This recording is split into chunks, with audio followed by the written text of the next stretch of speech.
Hey, insight number 4. We're just going to briefly cover here the whole book of Leviticus and what it is. Because the reading this week suggests reading chapters 1, 16 and 19. They're probably the better ones to read. You can read through the chapter headings of the others just to see what they are. If you want to read all of it, you go ahead. I'm not stopping you at all. Good on you. I found it was reading I probably did. I just skimmed through it. I didn't really need to take it in.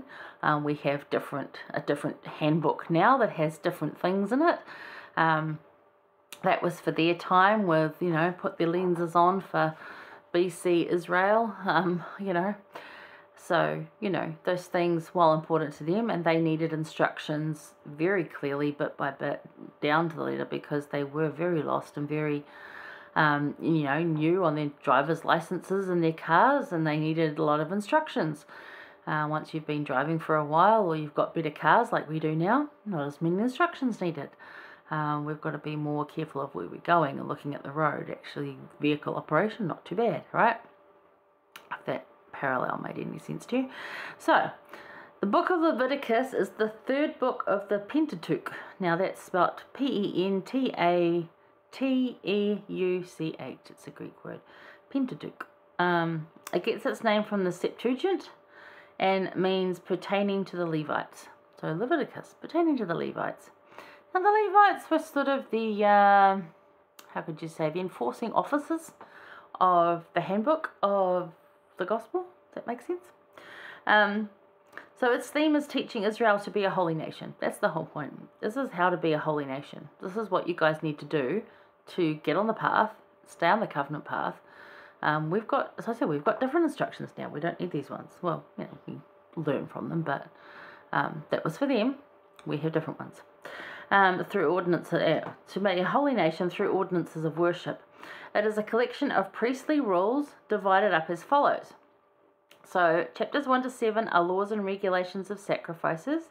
Chapters 8 to 10 are consecration and activities of the priests. 11 to 15 is ritual purity. 16, which we're going to talk about in the next insight, is the Day of Atonement, or Yom Kippur, which is a pretty cool holiday and one that we, could really celebrate. 17 to 26 is on the holiness code, and chapter 27 is religious vows. So it really reads like a handbook on what to do and how to do it and when to do it. So yeah, if you are reading through this and you're like, why? What am I going to learn from this? You can learn that they had instructions then, we have instructions now. Living the gospel is actually very simple. We make it complicated, and I say that often. If you look at, all the different things that people come up with questions, it's just like, we now in our generation, and our prophet really promotes that, is that here's the principle: you govern yourself. I'm not going to answer every single little question that you ask me around a topic that you could govern yourself on. You are smart people, you are well educated. Most of us that ask these questions are well educated, smart people. You can govern yourselves. You know the gospel. Do what is right. And which is an ambiguous statement to me, because what the heck is right? You know it. If you have that relationship with Christ, you know what is right. You know what is not going to be good. You know what is good. You feel it. And that's why you need that relationship with Christ, which is why you need to read the scriptures, even if they don't make that much sense to you right now. Read them anyway, because you need that to have that relationship with Christ. Lesson in there. All right. The word atonement appears 49 times in Leviticus, so it really is about living Jesus Christ's gospel. It's a handbook that teaches us under all that Bible speak of Christ and how to really live in your covenants. So if you're struggling with the whole concept of Leviticus and why it exists, it's a handbook to run the ancient church. Now we have a handbook to run our modern church. And how grateful are we for continued revelation? Because some churches and some religious practices are still stuck back in this time. They're still doing these same things.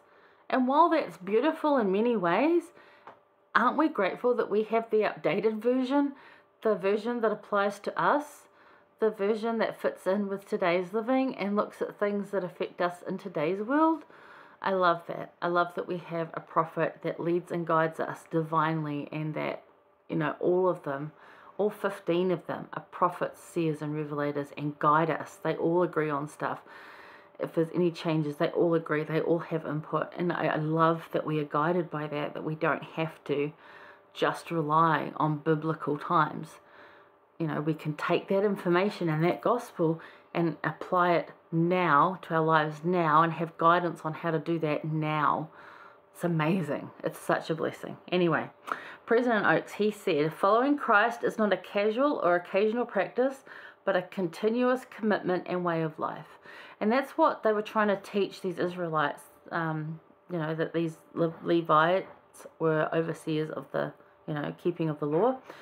So that following Christ is not a casual or occasional practice. You don't just do it at Easter and Christmas or just on Sundays, but it's a continuous commitment and way of life. And that's what they were trying to teach them.